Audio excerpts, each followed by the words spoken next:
Hello, my loves. So I have news. You're listening to Sing with Serena Kumara, a podcast all about the journey of coming home to ourselves, the unlearning, the remembering, and the returning to what's always been true about who we are and what we deserve. Hello, my loves. So I have news. This will be the final episode of Sing with Serena Kumara. I didn't plan it that way, but I can just feel this is the last one. One thing we do around here is practice what we preach. We trust the intuitive. We follow our intuitive nudges, even when things are not miserable. And I intuitively know that this thing is completed. Now, before I go, I want to talk a little bit about how I make decisions to close doors, because it's something that a lot of us struggle to do when there's not betrayal or pain and there's just an awareness that things are done, in case you've been looking for permission to end something too. So, of course, we got to start with how much I love this show. I learned so much about myself. I had so many refreshers on lessons as I was preparing to share things with you. And this show also gave me an opportunity to honor my mother and my grandmother in a way that will always exist. I appreciate everyone who watched, everyone who shared, everyone who reposted. I have enjoyed doing this. The work has felt important and it continues to be. Now, let's go into how I know the work is completed. First, I am a seer educator. Both of those gifts work really well together. But in every season, one is in the foreground and one is in the background.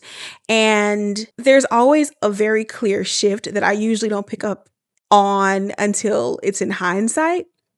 But last season, I was absolutely in my educator bag. That felt the most natural. It's what I wanted to do. That's how the podcast was born. Let me share with the people. Let me support them in unlearning through information. However, I have been feeling that seer ready to come back up to the front, while the educator is a little bit more in the background. And I'm excited about that. I feel a spark moving in that direction, and that is important. Now, there have been times when I would ignore that and lean onto the idea that discipline says you stick with something and you complete it as planned. And even now, I didn't allow the spark to be the only thing. But I see the value in it, and I want you to see the value in where your excitement and enthusiasm is pulling you.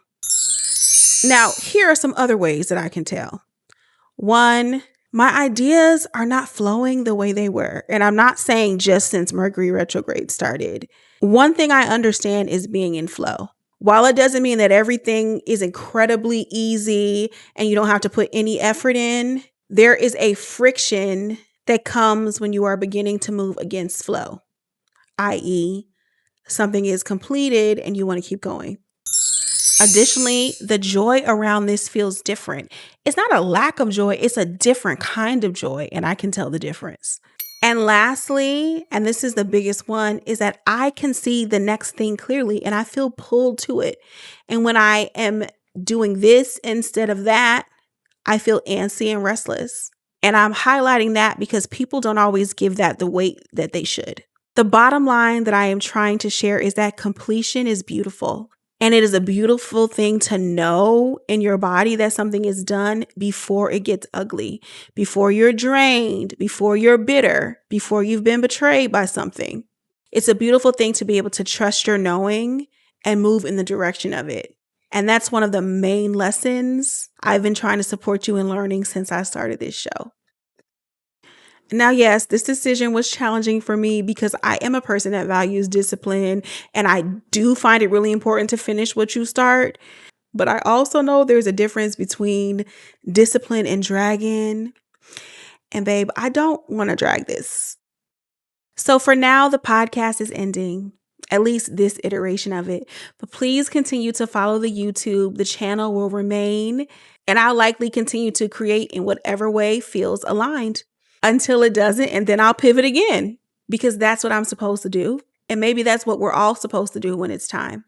So if something in your life feels like it is coming to a natural end, even if you're not mad or miserable, maybe this is your sign to honor its completion, because completion can be beautiful. I love you guys. Stay tuned. Thanks for listening to today's episode. If you're watching on YouTube, subscribe, like, and drop a comment. And if you're listening on Spotify or Apple Podcasts, follow the show, leave a review, and share it with someone you love. You can find me on Instagram at SeenWithSerena and at serenakumara.com. Until next time, be wildly, radically, and unapologetically good to yourself. Love you.